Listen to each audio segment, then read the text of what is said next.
Yo les gars, on se retrouve aujourd'hui pour une nouvelle vidéo. Aujourd'hui on s'intéresse à Hero, qui est un des decks les plus populaires et les plus joués clairement dans Yu-Gi-Oh! Il y a pas mal de manières de jouer le deck Hero, donc il y en a qui vont jouer plus des héros de la destinée, il y en a qui vont vouloir mélanger ça avec des néo-spatiens.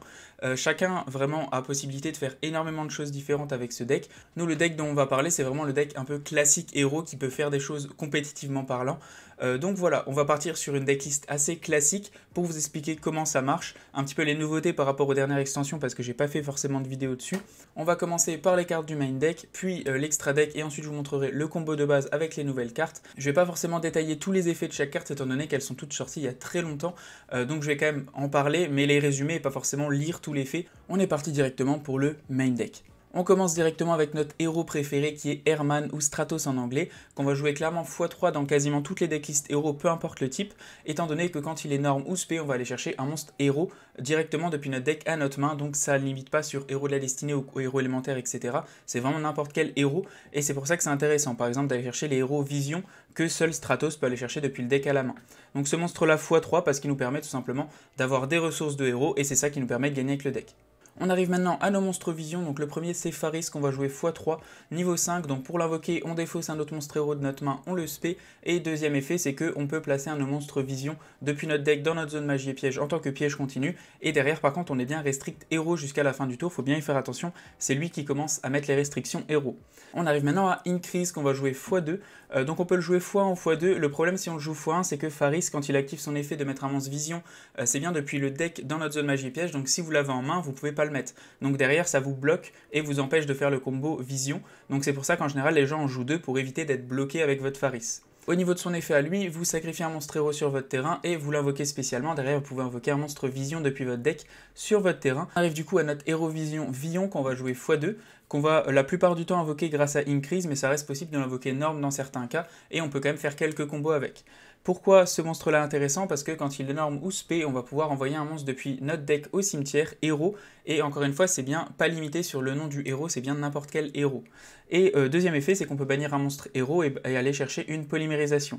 Pourquoi Vion est intéressant? Tout simplement parce qu'il nous permet déjà d'aller chercher une polymérisation, donc dans un deck fusion c'est très pratique et on en aura besoin pour continuer nos combos.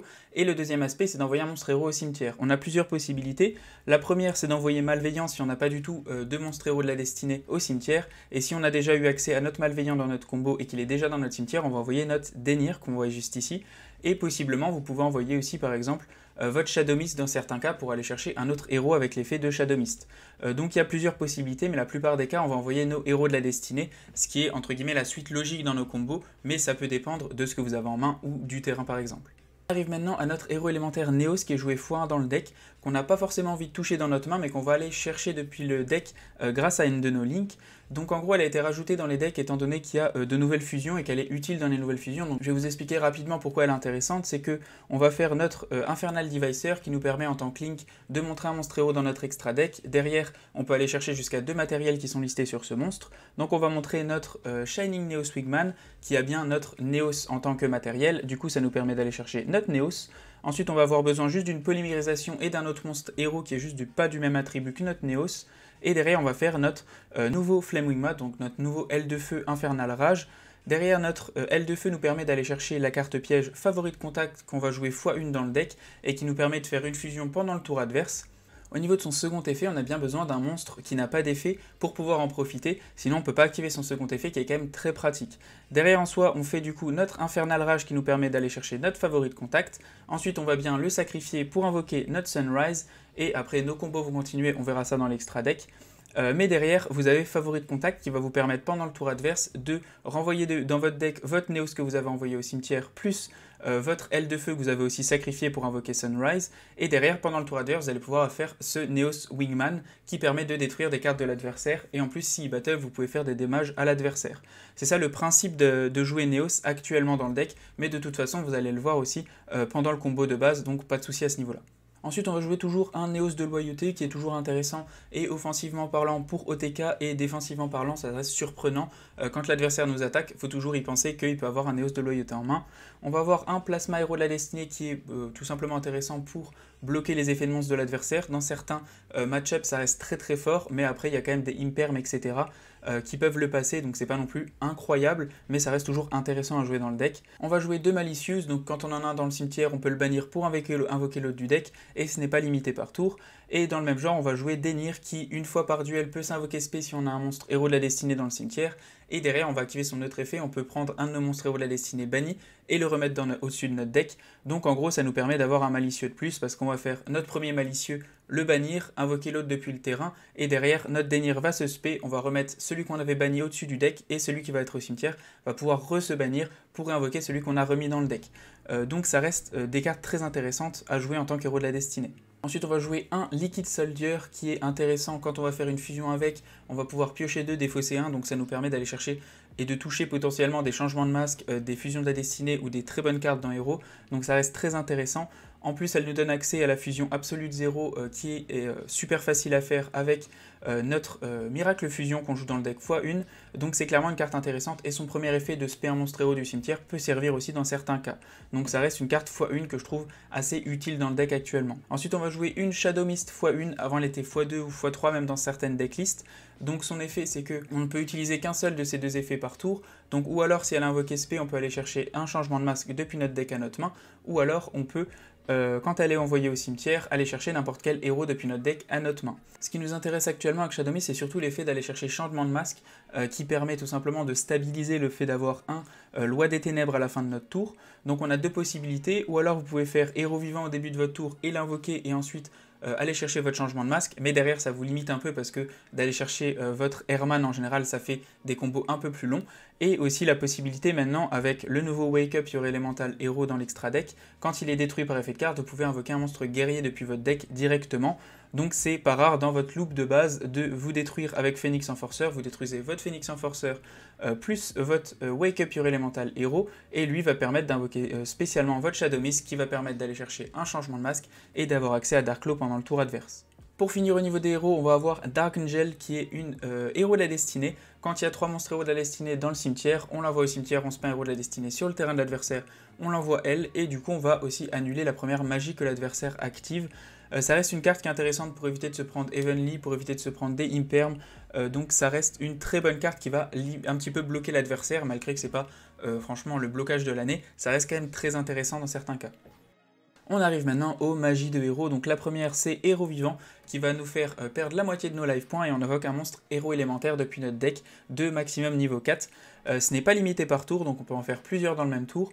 La plupart du temps, dans on va dire 90% des cas, on va invoquer notre Stratos qu'on a vu au tout début pour tout simplement aller chercher des ressources héros qu'on n'a pas dans notre main et ensuite avancer dans nos combos. Ça reste aussi possible, comme je vous disais, d'invoquer Shadow Mist, ça reste possible d'invoquer votre soldat liquide, malgré qu'il n'y a pas trop d'utilité, mais en tout cas ça reste possible. C'est vraiment une excellente carte parce que rien qu'à elle-même, vous allez pouvoir commencer vos combos et l'adversaire va être entre guillemets obligé de vous bloquer, du moins en général, et vous avez toujours votre invocation normale, donc si votre adversaire vous met une hache par exemple, votre invocation normale derrière va vous permettre potentiellement de continuer vos combos. Donc cette carte-là x3 vraiment sans hésiter, même les 4000 c'est pas si cher payé. Ensuite on va jouer 3 fusions de la destinée. Donc la fusion de la destinée permet d'envoyer des matos depuis notre deck au cimetière pour faire un monstre héros de la destinée. Actuellement on joue que Phoenix Enforcer, on en joue 2 dans l'extra deck, et ça reste, malgré qu'on ne touche pas notre fusion de la destinée, ça reste maintenant assez simple d'avoir accès à notre Phoenix Enforcer. Mais le truc c'est que vous utilisez beaucoup de ressources et des combos un peu plus vénères. Alors que si vous touchez votre fusion de la destinée, vous allez pouvoir faire tous vos combos, et si votre adversaire vous arrête encore une fois, vous allez pouvoir à la fin du tour faire votre fusion de la destinée et faire votre Phoenix Enforcer. Donc ça reste une excellente carte à garder en général au maximum pour que si vous prenez quelque chose ou non, vous allez pouvoir la faire tout à la fin de votre tour. On va jouer une fusion miraculeuse étant donné que notre Sunrise dans l'extra deck nous permet, quand il est invoqué, d'aller la chercher depuis notre deck à notre main, et la fusion miraculeuse nous permet de faire un monstre héros élémentaire en bannissant les matériels depuis le cimetière. Donc en général on invoque maintenant notre Wake Up Your Elemental Hero qu'on verra dans l'extra deck, ou alors notre Absolute 0 si on a l'accès ou si on a l'intérêt tout simplement. Ensuite on va jouer 2 polymérisations, potentiellement une selon les decklists, donc Vision nous permet d'aller la chercher logiquement dans un combo, mais bon, il y a quand même des end-traps et des choses qui peuvent se passer, donc si on la touche directement, c'est jamais trop un problème de jouer une polymérisation dans un deck fusion. Donc clairement, à 2 je trouve que c'est un bon ratio actuellement, surtout qu'on a beaucoup quand même de monstres qui peuvent faire fusionner assez facilement. Ensuite, on a une petite renfort de l'armée, histoire d'aller chercher, on peut aller chercher en général notre Herman qui est le plus intéressant, mais ça peut arriver aussi d'aller chercher des Vions, ou encore des Shadow Mist, ou même Liquid Soldier pour pouvoir l'utiliser pour faire des fusions. Pour finir, on va avoir changement de masque x3 selon les decklists, il y en a qui en jouent plus qu'une seule, il y en a qui en jouent deux. Personnellement, je suis très fan de Darklo, donc Loi des Ténèbres en français, le héros masqué, donc personnellement, je suis resté au ratio de 3. Donc cette carte-là permet en effet rapide, enfin en magie rapide, de target un de nos monstres sur le terrain héros et de l'envoyer au cimetière et d'invoquer un monstre héros masqué du même attribut que le monstre qu'on a envoyé au cimetière. Donc en tant que héros masqué, on va jouer Blast et on va jouer Darklo. Ils vont avoir deux utilités bien différentes. Au niveau de Blast, ça va être défensivement. Comme il est vent, on va seulement pouvoir le faire sur notre Herman. Mais en gros, quand Herman va arriver sur votre terrain, vous allez activer l'effet pour aller chercher un héros. Si l'adversaire vous fait par exemple Illusionniste d'effet ou Infinite Impermanence sur votre Stratos, qui va bien cibler votre Stratos sur le terrain, vous allez pouvoir faire votre changement de masque, envoyer votre Stratos au cimetière et faire votre Blast.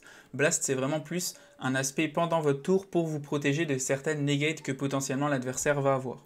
Au niveau de Darklo, ça peut être aussi potentiellement la même chose. Si vous voulez protéger un de vos monstres et faire votre changement de masque sur un de vos monstres ténèbres, ça peut arriver par exemple sur Vion. Si vous faites Vion et que vous vous faites annuler avec Imperm ou Illusionniste d'effet, vous pouvez faire votre changement de masque, vous faites votre Darklo, et il y a bien le monstre de Vion qui devait être envoyé au cimetière, qui va bien être envoyé au cimetière. Donc ça peut aussi servir défensivement. Après, Darklo est beaucoup plus intéressant parce qu'on a envie de le garder pendant le tour adverse, étant donné qu'il va permettre de bannir toutes les cartes que l'adversaire va envoyer au cimetière. C'est clairement des auto-wins pour certains decks, donc c'est une carte qui est vraiment pas à négliger, qu'on va jouer x2, et c'est clairement très très intéressant et toujours très très fort actuellement. Pour finir, on a du coup Favori de contact qu'on a vu tout à l'heure, qu'on joue x1 parce qu'elle est tutorisable, avec notre nouveau aile de feu, 3 Imperm parce que c'est sympa Imperm, une Call by the Grave parce qu'on se prend quand même pas mal d'entrap, et après Livre de l'éclipse, c'est surtout parce que pareil, ça va vous permettre de vous protéger ou alors de passer des boards adverses, donc ça reste aussi une très bonne carte intéressante dans des decks fusion. On arrive maintenant au combo de base héros. Pour ce faire, vous avez juste besoin de Herman plus Faris. Donc vous allez invoquer normalement votre Herman, en soi vous pouvez aussi avoir Héros Vivant, étant donné que ça va chercher Herman et qu'en plus vous avez votre invocation normale, le combo marche aussi avec Héros Vivant. Vous allez pouvoir faire l'effet de Stratos et vous allez chercher du coup votre Malveillant depuis votre deck à votre main. Ensuite vous allez pouvoir activer l'effet de Faris et vous allez pouvoir détacher votre Malveillant et invoquer Faris sur le terrain. On va activer l'effet de Faris, on va pouvoir placer notre Increase dans notre zone magie piège, ensuite notre Increase va pouvoir activer son effet, sacrifier Faris et on va pouvoir l'invoquer directement sur notre terrain.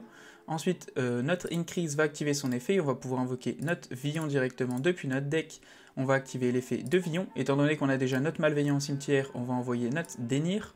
Ensuite, on va utiliser le deuxième effet de Vion, on va bannir notre Faris et on va aller chercher une polymérisation depuis notre deck à notre main. Ensuite, on va pouvoir faire directement notre Infernal Devicer avec nos deux monstres Vision. On va activer l'effet de Devicer, on va montrer notre héros Shining, on va aller chercher notre Néo-Héros élémentaire depuis notre deck à notre main. Ensuite, on va pouvoir activer pour la première fois notre polymérisation. On va faire notre fusion, on va faire notre Infernal Rage avec notre Herman et notre Néos. On va l'invoquer directement sur le terrain, on va activer son effet pour aller chercher Favori de contact depuis notre deck à notre main. Ensuite on va pouvoir activer son second effet, on va le sacrifier et on va aller chercher notre Sunrise de notre extra deck et l'invoquer directement. Sunrise va activer son effet, on va pouvoir aller chercher notre Fusion Miraculeuse depuis notre deck à notre main.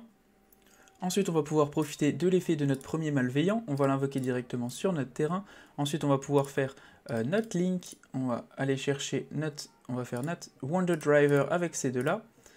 Hop, ensuite, on va pouvoir, pas faire ça, merci.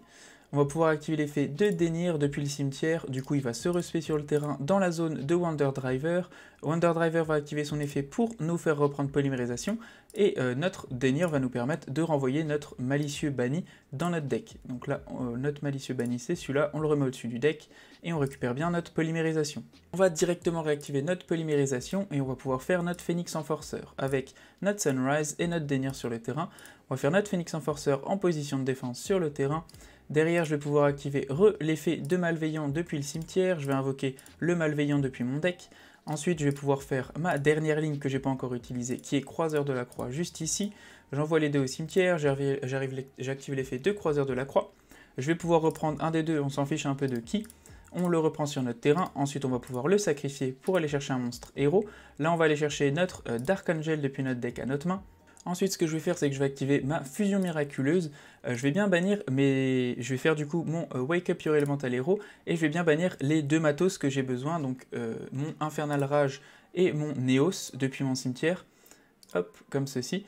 Tout simplement parce qu'après, avec ma piège, comme elle permet de reprendre de la zone bannie, j'ai autant ne pas bannir mes monstres depuis le cimetière, parce que ça va faire perdre plus d'attaques aux monstres de l'adversaire et potentiellement plus de ressources dans le cimetière. C'est plus intéressant que de monstres bannis. Du coup, je vais le faire en position de défense juste ici. Ensuite, je pourrai activer l'effet de mon Phoenix Enforcer et détruire mon Phoenix Enforcer plus mon Wake Up. Derrière, je vais activer l'effet de Phoenix Enforcer. Wake Up va activer aussi son effet. Donc, je vais pouvoir invoquer spé ma Shadow Mist depuis mon deck. Derrière, Shadow Mist active son effet. Je peux aller chercher un changement de masque.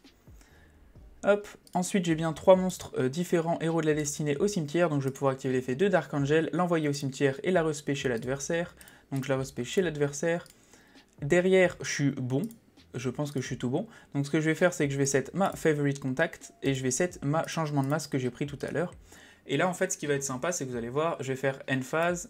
Et là, pendant le tour adverse, vous allez avoir la possibilité de faire Favorite Contact pour invoquer votre monstre fusion qui va détruire des cartes sur le terrain de l'adversaire. Vous allez avoir changement de masque pour faire votre Dark Claw ou avec votre Shadow Mist ou avec votre Croiseur de la Croix. Et en plus, en Standby Phase, là, on va avoir du coup notre Phoenix Enforcer qui va revenir directement depuis le cimetière. Donc on le fait revenir et en plus, elle va bloquer une magie de l'adversaire. Donc là, on va laisser faire son tour, on va laisser invoquer son monstre.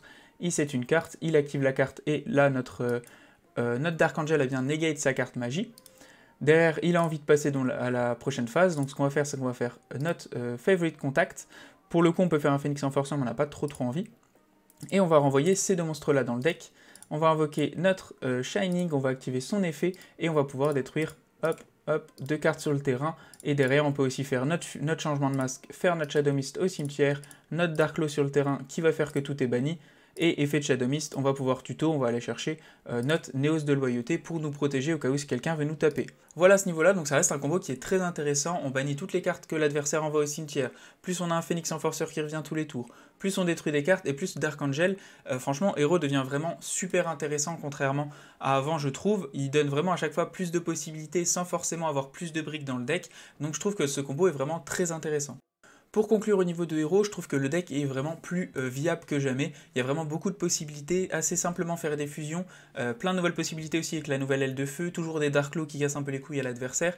Seul problème je trouve de héros qui reste toujours le même, ça reste le fait que Nibiru va détruire vraiment tout votre board à la fin de votre tour, si l'adversaire gère bien ses timings.